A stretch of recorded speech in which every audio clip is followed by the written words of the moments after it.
एक विद्यार्थी का जो समय है, ध्यान से सुनना, पूरे जीवन के निर्माण का समय है। ये बचपन पूरी जिंदगी को संवारने का टाइम है। जवानी को खूबसूरत बनाने के लिए, बुढ़ापा को मधुर बनाने के लिए, मृत्यु को अमृत में बदलने के लिए बचपन को संभालने की आवश्यकता है। और जिसका बचपन संभल गया, बाल्य अवस्था में जिसकी चेतना जागृत हो गई। जगत गुरु शंकराचार्य ने 9 वर्ष की उम्र में संन्यास लिया था, 11 वर्ष की उम्र में वेदों पर प्रवचन प्रारंभ कर दिया था। स्वामी विवेकानंद ने छोटी सी उम्र में विश्व के अंदर जाकर के प्रवचन करके पूरे अध्यात्म का डंका बजा दिया था। 23 साल की उम्र में जॉर्ज वाशिंगटन ने अमेरिका का राष्ट्रपति का पद संभाल लिया था।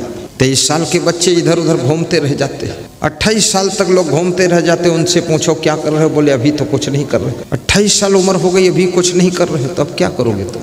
कुछ ना करना अपनी जिंदगी के लिए बहुत बड़ा धोखा है, क्योंकि जो समय बीत जाता है वो लौट कर पुनः नहीं आता है। उस समय में तो कुछ करो या कुछ ना करो। आरती का दर्शन चल रहा है, दर्शन करते रहिए, हाथ घुमाकर मस्तक में लगाइए और आरती की थाल में अपनी श्रद्धा भी अर्पित करते रहिए। समय को पहचानना, बचपन को व्यर्थ मत जाने दो। बचपन सीखने की अवस्था है, बचपन विद्या अध्ययन की अवस्था है। बचपन जवानी में जो तुम कुछ करना चाहते हो उसकी तैयारी की अवस्था है। इसलिए बचपन को खेल कूद का टाइम मत समझना, मनोरंजन का समय मत समझना। बचपन सोने का वक्त नहीं है। कितने 15 साल की उम्र के बच्चे 10-10 घंटे सो रहे हैं। जितना टाइम मिल जाए उतना सो लेते हैं। अधिक सोने से भी तुम्हारा स्वर्णिम समय व्यर्थ चला जाता है और शरीर आदत को पकड़ता है।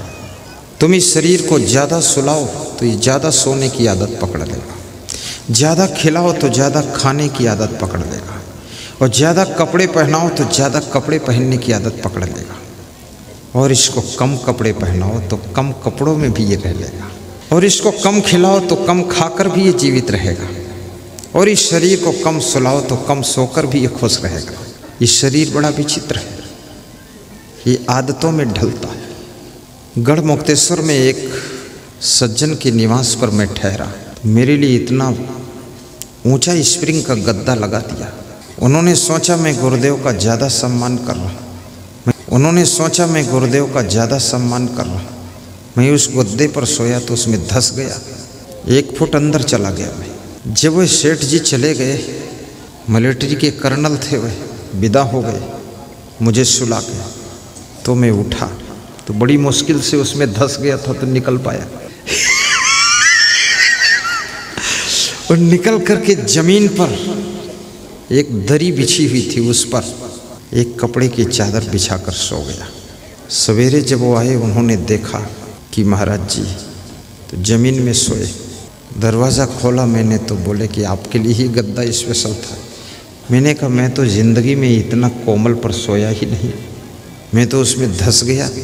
तो उससे निकलने में टाइम बहुत लगा, मेहनत करना पड़ा और मुझसे नींद ही नहीं आ सका। इस शरीर को जैसा तुम ढालो वैसा ढल जाता। ये जो मांस मछली खाते हैं लोग, अंडा मुर्गी कुकरी खाते हैं लोग, इन्होंने अपनी जीवा को वही स्वाद लेने के लिए तैयार कर लिया कि मछली का टुकड़ा जब मुंह में दबाकर दांतों से चबाते हैं तो उसकी जो कचकचाहट का टेस्ट है, फिर वो आदत पकड़ती है जीवा, फिर बार बार मछली खाने का मन होता है। और मछली में है क्या? एक तरफ तुम कहते हो कि कण कण में राम है और जर्रे जर्रे में खुदा है, और दूसरी तरफ बकरा काट कर खा रहे हो, भैंसा मुर्गा खा रहे हो, गाय घोड़ा गधा खा रहे हो, चिमगोदड़ और सांप खा रहे हो। कई ऐसे देश हैं वर्ल्ड के अंदर जिन देशों में कोई चीज़ छोड़ते ही नहीं, सब चीज़ खाते हैं, कीड़े मकोड़ों को भी खाते हैं। वो खाने के नाम पर तो पूरा देश बहुत आगे है। कितने लोग तो रोड का भी पैसा खा जाते हैं, पुलिया खा जाते हैं, स्कूल की बिल्डिंग खा जाते हैं, रेलवे की पटरी का पैसा खा जाते हैं। और कितने लोग शौचालय केंद्र सरकार की ओर से जो शौचालय बनते हैं उसमें से भी खा लेते हैं। खैर बड़ा सौभाग्य है जो शौचालय का पैसा खाते हैं, लेटरिन का पैसा खाते हैं, वहाँ तक तो कोई बात नहीं। कभी अगर और प्रगति किया तो लेटरिन भी खा गए तो क्या होगा। हाँ, कितना खाओगे। ये मांस मछली जियो और जीने दो का फार्मूला रखो। जो लोग बासी रोटी खाते हैं उनको ताजी रोटी में स्वाद ही नहीं आता, और जिन्होंने बासी रोटी कभी नहीं खाई उनको जरा सा ठंडी रोटी खाने को दे दो तो रोटी तो ठंडी है पर उनका दिमाग गर्म हो जाता है,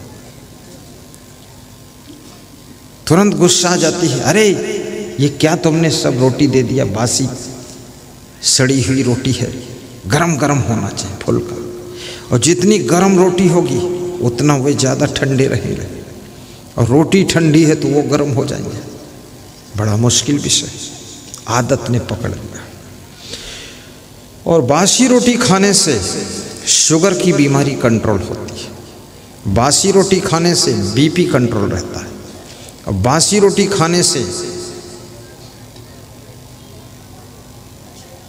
आपकी बुद्धि भी कुशाग्र होती है। इसलिए बासी रोटी खा लो, और बासी रोटी खाने से घर की स्त्रियों को भी आराम रहता है। कल बना कर रख देंगी, सुबह ठंडी में चूल्हा नहीं जलाना पड़ेगा। खा लो बासी माधोलाल, खुश रहो जाओ। और बासी और ताजी में ज़्यादा फर्क नहीं है। बिस्कुट खाते हो बासी नहीं तो क्या है, नमकीन खाते हो मिक्सचर बासी नहीं तो क्या है, हल्दीराम का मीठा बीकानेरी मीठा आता है पैकिंग में, सोन पापड़ी बासी नहीं तो क्या है, ये कपड़े पहनते हुए बासी नहीं तो क्या है।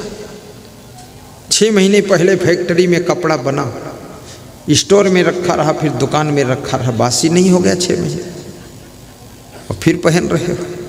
गाड़ियाँ भी तो बासी हैं, 1 साल पहले बनी हैं, अब आई हैं शोरूम से खरीद रहे 1 साल बाद, तो 1 साल बासी हो गई। तो बासी कोई बुरा नहीं। 20 साल पहले सड़क बनी थी उस पर चल रहे, वो भी तो बासी है। इसलिए बासी खराब नहीं है। तुम्हारी वाइफ भी तो बासी है, 40 साल पहले विवाह हुआ था, अब तक तो बासी हो गई। पति भी बासी है। ये सब बासी लोग बैठे हुए हैं। थोड़ा भोजन भी बासी अगर सड़ा नहीं है तो खाया जा सकता है। हमारे यहाँ कभी कभी चावल शाम को बच जाता है भंडारा में, तो संत लोग सुबह उसको फिर से कढ़ाई में छौंक कर और फिर से खा लेते हैं। मुझे बड़ी खुशी होती है कि जो अन्न का सदुपयोग करता है वो कभी भूखा नहीं सोता है।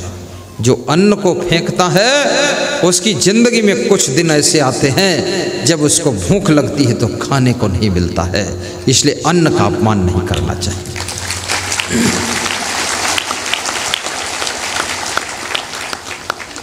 अन्न तो उतना ही लीजिए जितना भूख है। यहाँ भंडारा चल रहा है, फेंकने वाले लोग पत्तल में ज़्यादा ले लिया, फिर खा नहीं पाए, फिर लपेट के बाहर फेंक दिया, बहुत पाप लगेगा।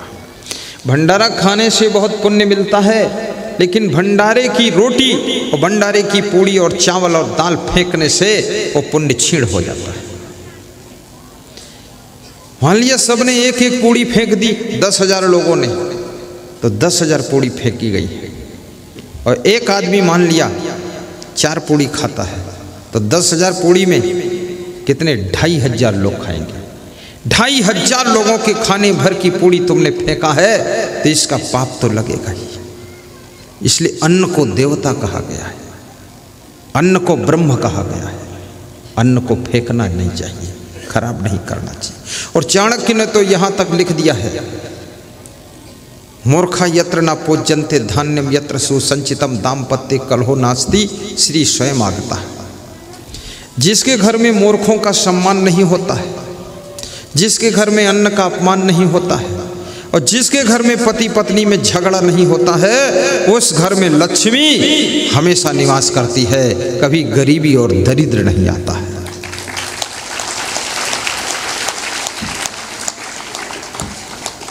इसलिए पति पत्नी झगड़ा न किया करो, गम खा लिया करो। जब पति कुछ बोलने लग जाए उसका जवाब मत दो, बात ना लड़ाओ। किससे बात लड़ा रही हो तुम? अपने पति से। किसकी बात काट रही हो तुम? अपने पति की। किससे टक्कर ले रही हो? अपने पति से। ये कौन बुद्धिमानी है? आपका पति है। आपका पति अगर हार गया तो वो हार तुम्हारी है, वो आपका पति जीत गया वो जीत तुम्हारी है। आपके पति का फायदा भी पत्नी का ही है और आपके पति का नुकसान भी पत्नी का नुकसान है। इसलिए पति को हराने की कोशिश मत करो, पति को जीतने दो। वो जीत भी तो आपकी ही है, क्योंकि पति भी तो आपका है।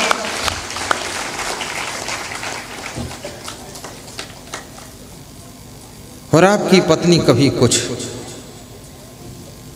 जिद कर देती है, ज़्यादा उससे तर्क वितर्क मत करो।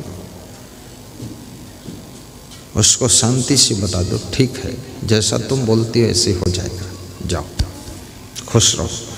आपकी वाइफ यदि कहे कि मैं मायके जाना चाहती हूँ, रोकना मत, बुद्धिमान पति बनो। तुरंत उसको पैसे दे दो, 1000-2000, सामान बांध दो, गाड़ी में बिठा के छोड़वा दो। 10 दिन फ़ोन मत करो, मोबाइल मत करो। 11वें दिन उसका फ़ोन आ जाएगा कि मैं आना चाहती हूँ, तो तुम ये कह दो आइए आपका घर है, लेकिन बहुत दिन बाद गई हो, 10 दिन और रह लो अपने माता पिता के पास। सारा दिमाग ठिकाने आ जाएगा, दोबारा ज़िंदगी में कान पकड़ लेगी, कभी नहीं जाने का नाम लोगी। लेकिन तुम्हें तजुर्बा नहीं है, जब वो जाने को बोलती है तो तुम कहते हो नहीं जाने दूंगा, रुको भी, तो वो समझ जाती है कि अब जाने के नाम पर इसको तड़फाया जा सकता है। बार बार कहेगी जाऊंगी जाऊंगी, जाने दो और लेने मत जाओ, आने दो। जब आए तो भी कहो आ गई तो अच्छा है, 2-4 दिन और रह लेती तो भी ठीक था, चल जाता है। खिचड़ी बनाकर खा लो। और किसी पड़ोस की कोई बूढ़ी महिला को 100 रुपये रोज दे दो वेतन, 2 टाइम भोजन बनाएगी, 3 टाइम झाड़ू लगाएगी, सब बर्तन मांज धो के रख देगी।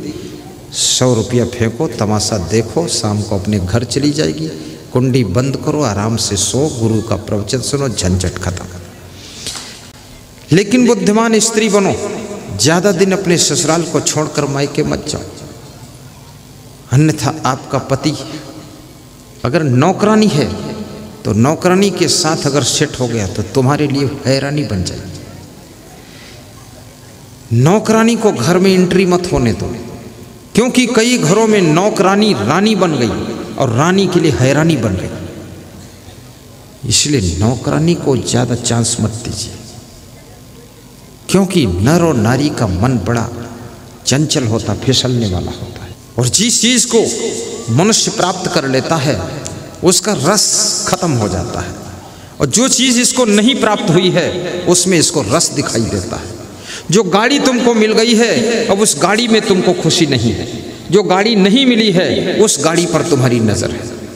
जो स्त्री तुम्हारी पत्नी बन गई है उसमें अब तुमको कोई रस नहीं है, लेकिन जो स्त्री दूसरी कोई निकलती है उसमें तुम्हें रस दिखाई देता है।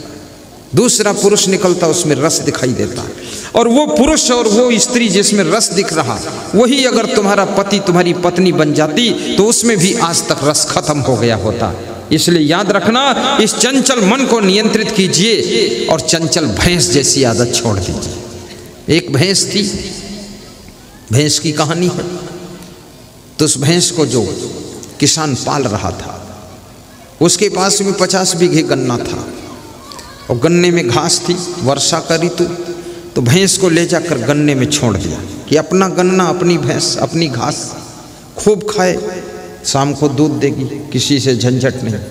और भैंस को 50 बीघे के प्लाट के गन्ने में छोड़ा। और भैंस तो भैंस उसने सोचा अरे इतनी हरी भरी घास, तो थोड़ा आगे बढ़ूं, और आगे बढ़ी। 5 मिनट में 50 बीघे गन्ने को क्रॉस करके दूसरे के गन्ने में चली गई। दूसरे के गन्ने का मालिक आया, डंडा लेकर बोला तुम्हारी भैंस मेरे गन्ने में। तो उसने कहा भगवान बचाए भैंस से।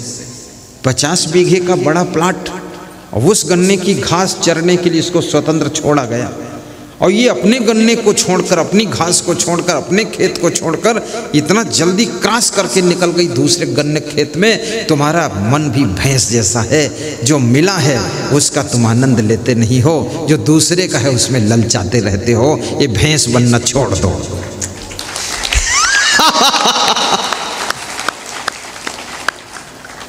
ये आंखों देखी घटना है, बचपन में मैंने देखा था।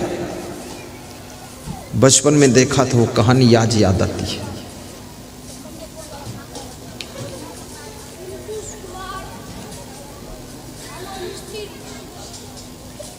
मेरे मन में बसो, मेरे तन में बसो, हम जहाँ रहे तुम वहाँ रहो। मेरे मन में बसो, मेरे तन में बसो, हम जहाँ रहे तुम वहाँ बसो। मेरे मन में बसो, मेरे तन में बसो, हम जहाँ रहे तुम वहाँ बसो। मेरे मन में गाइए महाराज, मेरे तन में बसो, हम जहाँ रहे तुम वहाँ बसो। मेरे मन में बसो, मेरे तन में बसो, हम जहाँ रहे तुम वहाँ बसो। मेरे मन में बसो, मेरे तन में बसो, हम जहाँ रहे तुम वहाँ बसो। बोलिए सद्गुरु भगवान की जय। बहुत आनंद आ रहा है। थोड़ा और समझना, विद्यार्थी जीवन एक साधना का समय है, त्याग का समय है। और जब तुम्हारे अंदर त्याग की क्षमता आ जाती है, अब कुछ देखने का मन नहीं है, नहीं देखन की चाह है, नहीं सूंघन की चाह, नहीं मिलने की चाह है, केवल तन निर्वाह। वैज्ञानिक कौन बनता है? जो अपने मन को नियंत्रित करता है और शक्तियों को नियंत्रित करके देखो तो तुम्हारी जिंदगी में चमत्कार क्या होता है। जब महिलाएं भोजन बनाती हैं, किसी भगोना में, पतीली में जब दाल को चढ़ाती है, 1 घंटे तक आग जलाती रहती, दाल नहीं पकती। और वही दाल, वही पानी, वही महिला, वही किचन, वही चूल्हा, जब कुकर में दाल को डाल देती है, 5 मिनट के बाद पहली सीटी बज जाती है कि आधी दाल पक चुकी है। 8 मिनट के बाद दूसरी सीटी बजती है कि पूरी दाल पक चुकी है। और तीसरी सीटी जब बजती है, तुरंत वो महिला दाल को उतार लेती है कि अब बिल्कुल फाइनल कंप्लीट हो गई। जो दाल 1 घंटे तक नहीं पकती है चूल्हे पर, पतीली में, भगोना में, गंजी में, वही दाल कुकर में 5 से 10 मिनट में पक जाती है। कारण क्या है? पतीली में स्टीम कंट्रोल नहीं है और कुकर में स्टीम कंट्रोल है। और कुकर में स्टीम कंट्रोल है तो 1 घंटे में होने वाला कार्य 10 मिनट में हो जाता है। अगर आपने अपने मन की स्टीम को कंट्रोल किया है, इंद्रियों की स्टीम को कंट्रोल किया है, बुद्धि की स्टीम को कंट्रोल कर लिया है, तो याद रखना 10 जिंदगी में होने वाला कार्य 1 जिंदगी में करके तुम दिखा दोगे।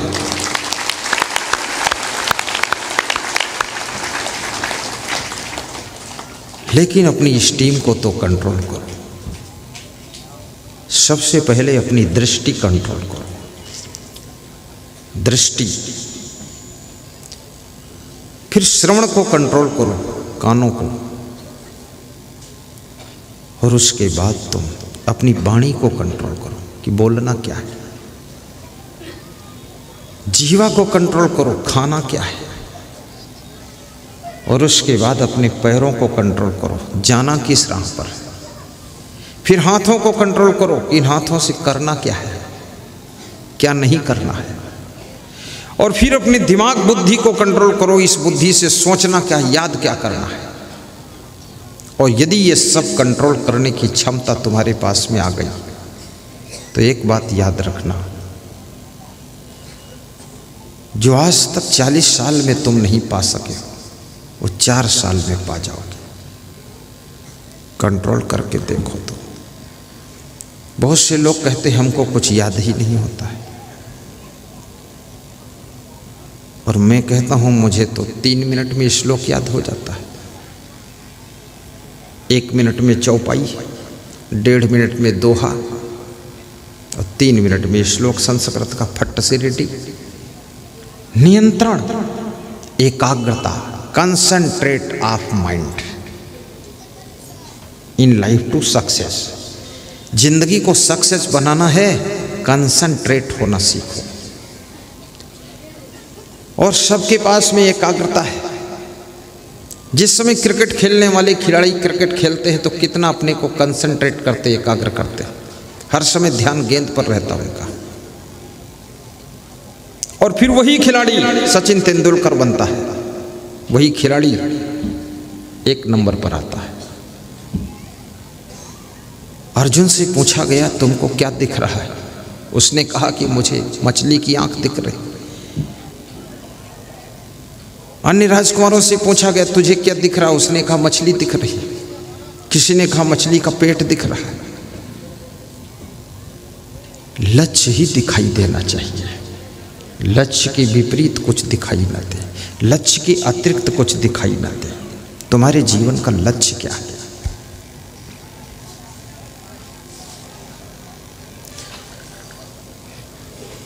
जवानी भी परमानेंट नहीं मिली है,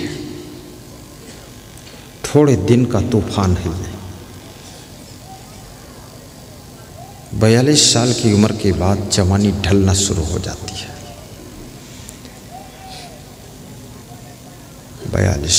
49 साल की उम्र के बाद जवानी का जोश उतर जाता है। 56 साल की उम्र में बुढ़ापा में तुम प्रवेश होते हो।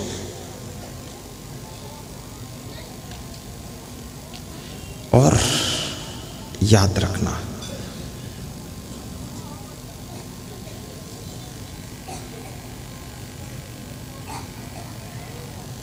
तिरसठ साल की उम्र में तुम एहसास करते हो कि मैं बूढ़ा होने लगा हूं। और 70 साल की उम्र के बाद तुम याद करते हो अब मैं मर जाऊंगा। मरोगे तुम, बचोगे नहीं, बचने का कोई उपाय भी नहीं। और मैं तो ऐसा मंत्र मारता हूं कि सब जल्दी मर जाओ, और मैं भी जल्दी मर जाऊं, झंझट खत्म हो जाए। हर साल मक्का बोना, खोदना, लगाना, छुट्टी मिल जाए। बस मरो तो ऐसा मरो कि वासना को मार कर मरो, कर्मों की निर्जरा करके मरो। और ऐसा मरो जैसे रात में तारे दिखाई देते हैं लेकिन सूर्य के उदय होते ही तारे नहीं दिखाई देते हैं, ऐसे ही तुम्हारे अंदर ज्ञान का सूर्य उदय हो जाए ताकि दोबारा ये कर्मों के टिमटिमाते हुए तारे दिखाई ही न दे और तुम्हारा जन्म ही ना हो, मोक्ष प्राप्त हो जाए। पुनरपि जननम पुनरपि मरणम का लफड़ा खत्म हो जाए। बार बार जन्म लेने से भी क्या फायदा है? जब जन्म लोगे बचपन में पीटे जाओगे, मार खाओगे, खेलोगे, कूदोगे, स्कूल जाओगे, रोओगे, मिट्टी में पड़े रहोगे। थोड़ा बड़े हो जाओगे, स्कूल में मास्टर पिटाई करेंगे, फिर पढ़ाएंगे ABCDEFGH। काहे के लिए GH पढ़ूँ मैं? फिर इंजीनियरिंग कोर्स करो, फिर ये करो, वो करो, फिर शादी करो, फिर आबादी करो, फिर बर्बादी करो, सब करते रहो। चकई के चकधुम मकई के लावा तिकड़े के तिकड़म बनाते रहो। फिर बूढ़े हो जाओ, बीमार हो जाओ, दवाई खाओ, ऑपरेशन कराओ, फिर मर जाओ, फिर जिंदगी भर साली साला सरहज फरहज के चक्कर में पड़े रहो। सारा झंझट खत्म हो जाएगा मोक्ष को प्राप्त करने से। इसलिए मोक्ष की आवश्यकता है।